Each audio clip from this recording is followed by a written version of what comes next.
Hello, my name is Brendan Cleveland, and this is Curveflow. ZenRhino defines flow as the area between these two lines on a graph of difficulty and player skill. If difficulty breaks out of these lines, a player will lose interest in their game. So how do we fix this? Many games like to implement a difficulty selection screen. The problem with this is that if a player has not played the game yet, they don't know what difficulty works best for them.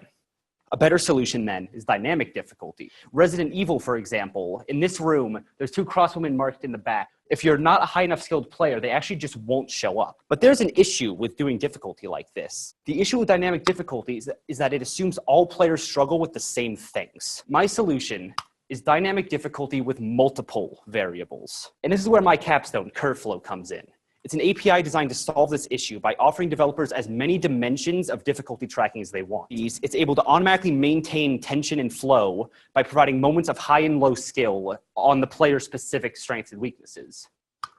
The issue with Curveflow, however, is that it is not very easy to present. So instead, I decided to develop an entire game alongside of it to fully show off what it's capable of.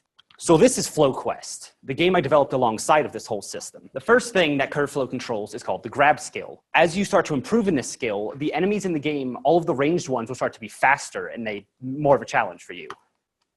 The dodge skill is how well you're able to dodge attacks using this dash move. And as you improve, the melee enemies will automatically start to move and attack faster towards you.